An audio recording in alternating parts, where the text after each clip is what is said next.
So in another one of the videos, we talk about the use of video on your own website versus on YouTube. And I'm not talking about taking a YouTube video and embedding it on your site. That's a totally different thing because YouTube can find those, but YouTube has a legitimate problem, or Google has a legitimate problem finding videos that are just housed on your own website, hence the need for a lot of us to use YouTube. So I want to talk about a method that you can exploit to try to get your own videos on your own website, hosted on your own servers, listed in Google. And this is a pretty common practice, and it's actually not that hard to do, and that's through the use of video sitemaps. So video sitemaps have been around for a while, actually. Some people are really good at using them.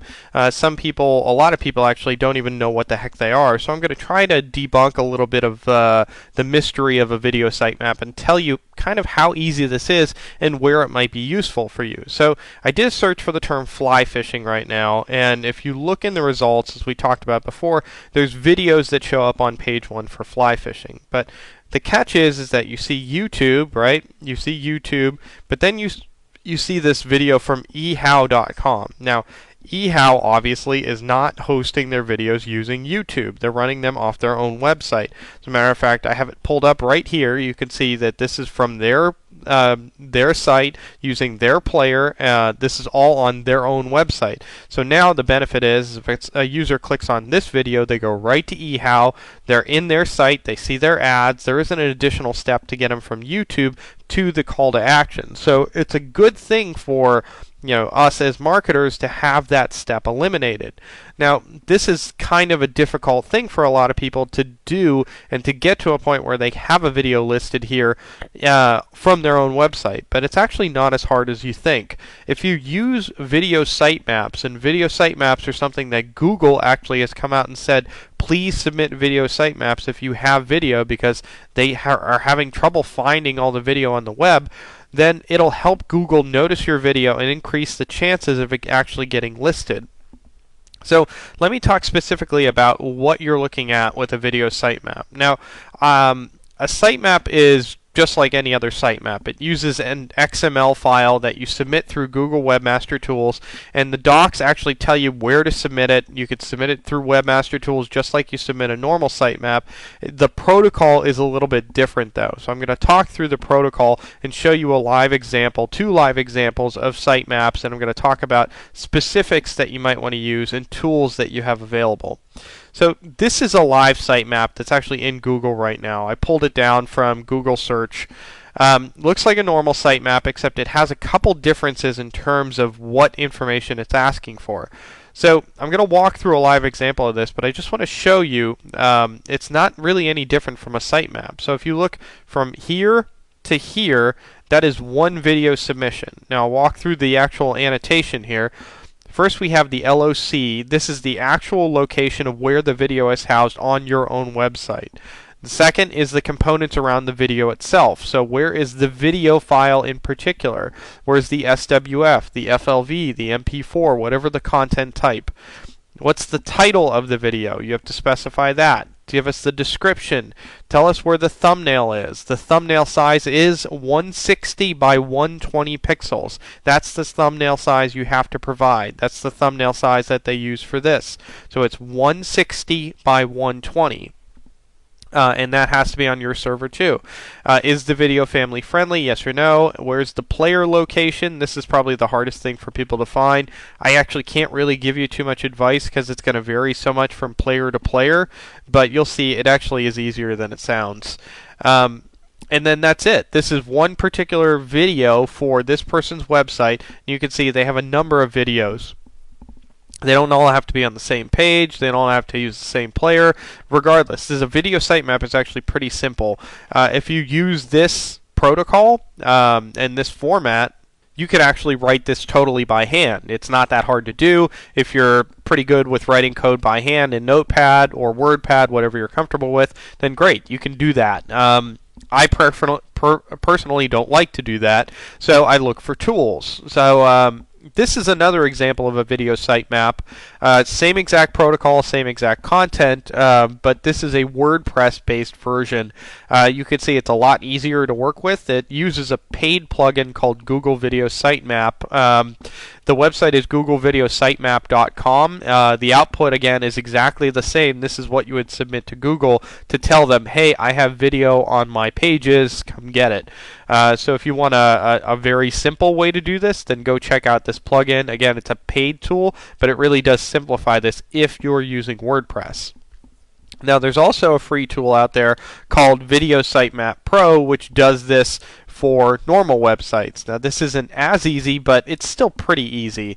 If you want to add an entry to your sitemap, you just use the same semantics that is in this particular version, but then you just kind of fill in the blanks. So, what's the location of my actual file? So, this is where the video is housed. So, site.com video. Where's your thumbnail page or thumbnail location? So this would be site.com, and remember that's 180 by or 160 by 120. What's the actual location of the video? So this would be the actual FLV file. What's the location of the player? And again, this varies, so I'm just going to call it player. Is this family friendly? This is only yes or no. You always want to put yes, or else Google's not going to list you. Allow embedding. Do you want Google to actually embed the video in the search results and make it playable?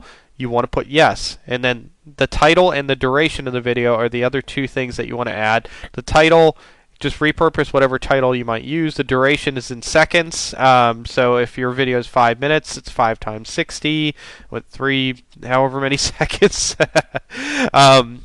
And then the description is listed here. Add entry. Okay, so there's one. I'm going to save the sitemap, and then here's what it looks like. It just built it all out for me in the same exact format that you see here. Again, this is a free tool, Video Sitemap Pro. .com. You can go get it for free. Now, there's a couple things that I would suggest to do differently than this does. There's a few tags that are listed within the sitemap protocol that this doesn't output, which you can easily add. Now, I have them listed here.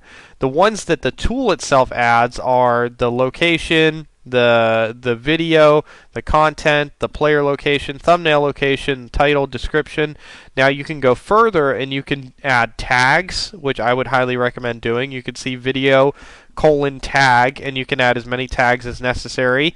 A category for your video. The family friendly tag is added, and then you can also actually add a date too. Adding a date, and I have to look up the date itself uses this format, and I believe, if I remember correctly, the syntax is year, date, like that. And then you can actually add time. Now, the interesting aspect of the publication date that I've heard is that you can force your videos to show up if you update your publication dates, because Google's new index is looking for freshness. So if you add publication date that's really fresh, then Google will more likely crawl that video more often. And if it falls out, you can actually go through and update that publication date to a more recent date to refresh that index. That's a tip that works right now. It may not work in the future. So look in the publication date, particularly add the publication date, add the tags to the current syntax for your XML file before you submit, and test and play with that a little bit. This is just a nice, easy way to get your videos on your own website noticed. So if you don't choose to host through YouTube, this is an option that you can take advantage of. Again, remember, there's tools out there to simplify this for you, so go ahead and get the one that's at Video Sitemap Pro, or if you're using WordPress, a good example of a plugin is the one at googlevideositemap.com to automate the process for you. So if you are hosting on your own website, kind of like eHow is, use this type of method to try to get your videos noticed. Now, the other thing that I would say about this is that if you're submitting your videos from your own website, don't be hesitant to cross-list them on YouTube as well. There's plenty of instances where people have been able to rank both a YouTube video that's in YouTube, hosted from YouTube, and the same exact video hosted on their own website at the same time using a video sitemap. So if you want to get more visibility for your videos, then by all means host them on your own website through your own player and submit a video sitemap to try to get those ranked as well.